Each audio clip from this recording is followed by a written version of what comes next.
Subscribe کریں ہمارے channel کو اور بیل آئیکن کو کلک کریں تاکہ ہماری ہر نئی آنے والی ویڈیو آپ تک بآسانی پہنچ سکے۔ بسم اللہ الرحمن الرحیم۔ السلام علیکم ورحمۃ اللہ وبرکاتہ۔ باجماعت نماز فجر کی ادائیگی میں معاون امور۔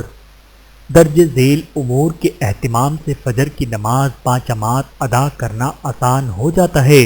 نمبر 1، فجر کی نماز باجماعت ادا کرنے کے فضائل و فوائد سامنے رکھے جائیں۔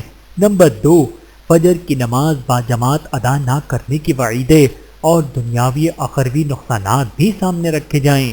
نمبر 3، عشاء کے فوراً بعد یا حتی الامکان جلدی سونے کا اہتمام کیا جائے۔ نمبر 4، سوتے وقت نماز فجر باجماعت ادا کرنے کا پختہ عزم کیا جائے اور اللہ سے خصوصی دعا کی جائے۔ نمبر 5، دوپہر کے کھانے کے بعد تھوڑی دیر آرام یعنی قیلولہ کر لیا جائے، اس سے تہجد اور فجر میں اٹھنا آسان ہو جاتا ہے۔ نمبر 6، دیگر نمازوں کو بھی باجماعت ادا کرنے کی پابندی کی جائے۔ نمبر 7، باوضو مسنون دعائیں اور ذکر اللہ کرتے ہوئے سویا جائے تاکہ رات بھر شیطان کے حملوں سے حفاظت رہے۔ نمبر 8، الارم لگا کر یا کسی ذمہ دار شخص کو جگانے کا کہہ کر سویا جائے۔ فجر کی نماز۔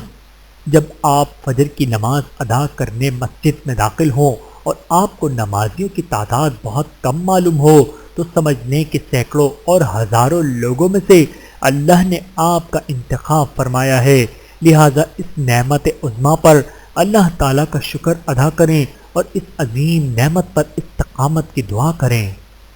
اللہ تعالیٰ ہم سب کو 5 وقت کی نماز باجماعت ادا کرنے کی توفیق عطا فرمائے، آمین ثم آمین۔ ویڈیو دیکھنے کا بہت شکریہ۔ مزید ویڈیوز دیکھنے کے لیے ہمارے چینل کو سبسکرائب کریں۔ اگر ویڈیو پسند آئے تو لائک کریں۔ اچھی بات کو دوسروں تک پہنچانا صدقہ جاریہ ہے۔ جزاکم اللہ خیرا کثیرا۔ اپنا اور اپنے پیاروں کا بہت زیادہ خیال رکھیے گا اور مجھے دعاؤں میں یاد رکھیے گا۔ Take care. اللہ حافظ۔